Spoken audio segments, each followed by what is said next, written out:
Welcome back into the GSMC Sports Podcast. Now, before the break, we were talking about the preview for the Celtics and Pacers series. That sort of takes us into this next topic of the idea around, is this season a failure for Boston if they are unable to win the finals? Shannon Sharpe of ESPN made some very interesting comments on his show on Monday, where he said that if the Celtics don't win the finals, then it will be a, quote, failure of epic proportions. Now, that is obviously a very extreme statement, which is a little bit of sort of the go-to, way to talk about sports on ESPN. As much as they make great content and everything, a lot of it is these, bold takes, and epic proportions definitely sounds dramatic in my eyes. Now, that being said,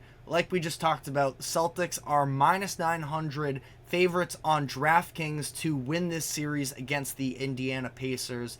If they fall short, I think it's hard not to call, again, failure is such an extreme description that I think is thrown around a lot, and not to go on sort of a Giannis tangent that he made the speech after the Bucks were eliminated in the first round last year by the Heat about what it means to fail. And it is a little bit difficult for me to go all the way in on a failure, because there have been, a lot of successes for the Celtics this season. They made a couple bold moves in the offseason, moving off of the longest tenured Celtic in the building in Marcus Smart, going out and trading for Kristaps Porzingis.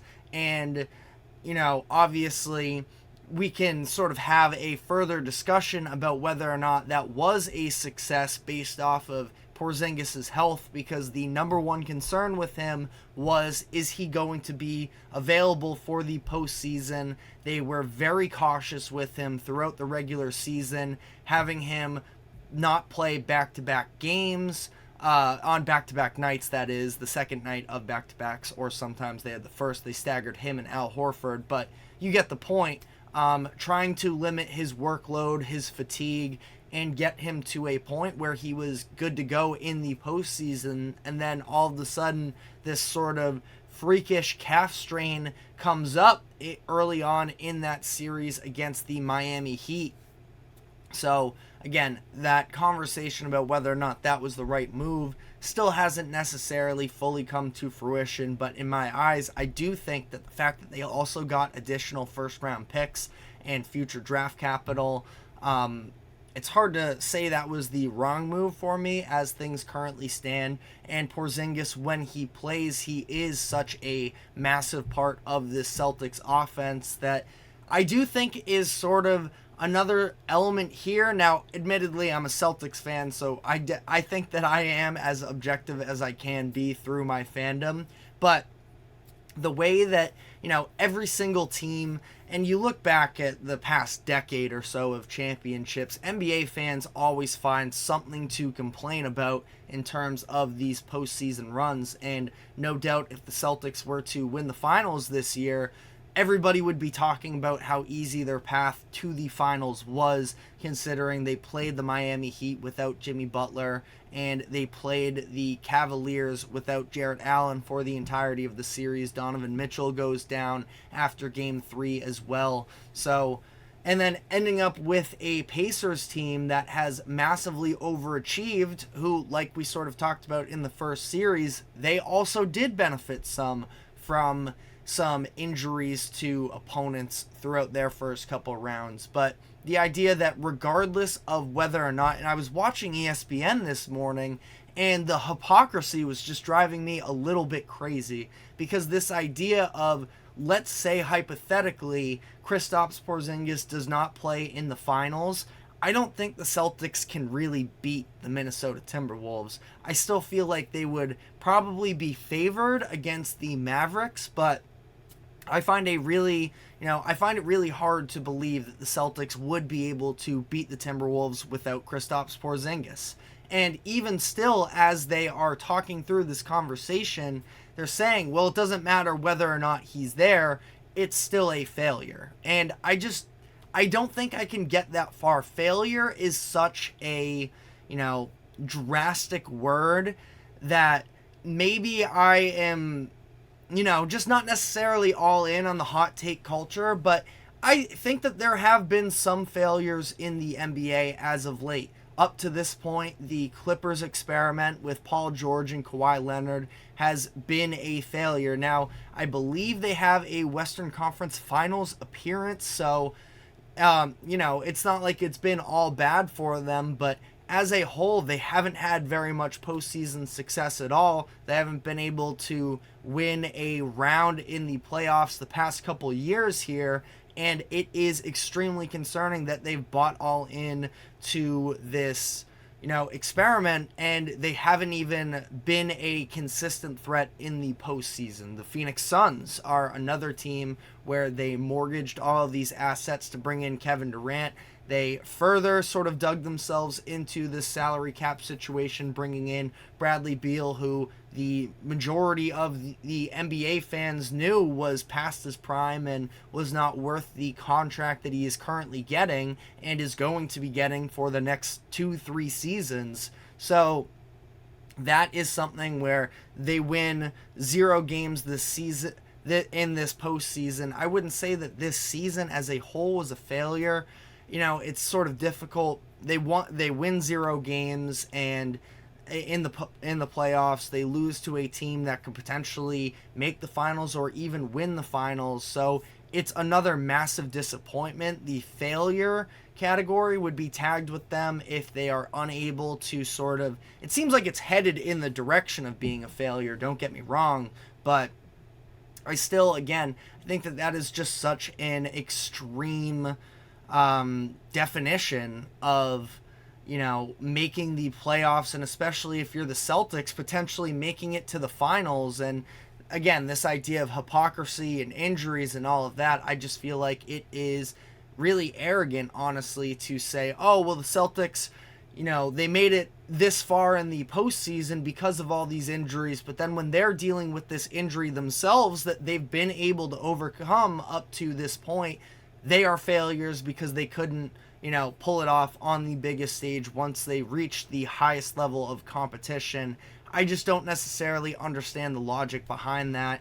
And again, I know that I'm a Celtics fan, but I think it extends beyond that, where, again, I don't think that there are really all that many failure cases in the NBA. And, for the Celtics, I think that, again, missing the finals, losing to a vastly,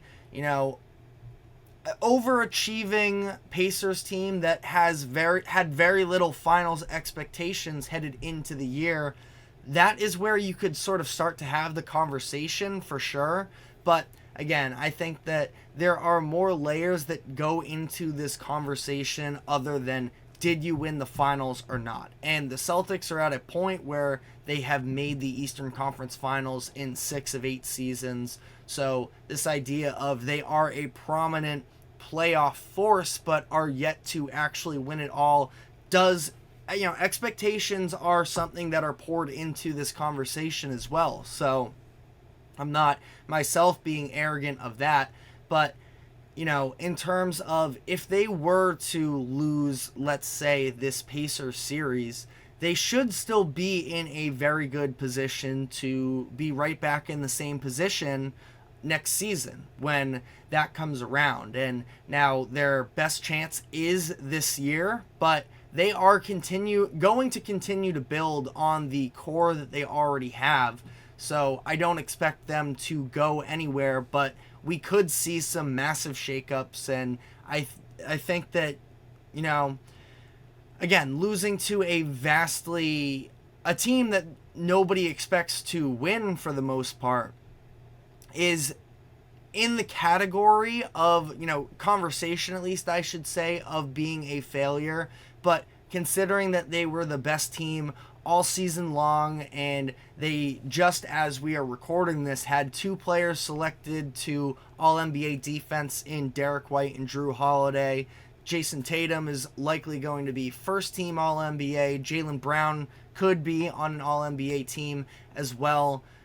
there were a lot of positives that came from this year. So labeling it as a failure does feel a little extreme, but you could also use all of those accolades that I just gave out as a reason, well, it is a failure if you have all of these things and you do end up coming short. Now, again, big picture here, I think the Porzingis injury is something that has to be taken into account, because I do think that the Celtics can beat the Pacers even without him, but he has been a very key piece of this roster all year long, part of the reason why they have had such a successful regular season. And I don't think you can just, sort of discount that injury when you are having this conversation, especially when you are in the position of the Celtics, who we're going to beat, in my opinion at least, we're going to beat the Miami Heat and the Cleveland Cavaliers, regardless of if they had Jimmy Butler and Donovan Mitchell, respectively.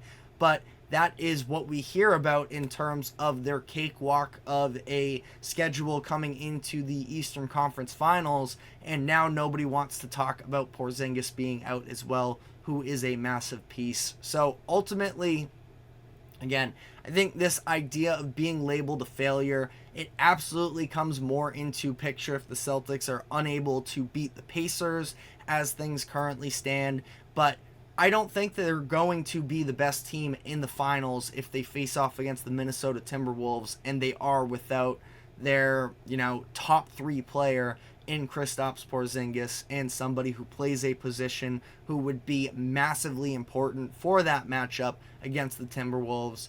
I know a lot of people hate Celtics fans, or Celtics in general, Celtics fans as well, which, to be fair, I even hate a lot of Celtics fans as well. I think that it is a subsection of a lot of insufferable people, at least on social media. But let me know what your thoughts are in the comments section, whether or not you would consider the Celtics to be a failure if they don't win the finals, if you do sort of agree with me on this perspective of keeping the injuries in mind. But on that note, we are going to be taking our next break here, and when we come back, want to dive into the Western Conference Finals preview with the Minnesota Timberwolves and Dallas Mavericks. So stick with us, and we will be right back.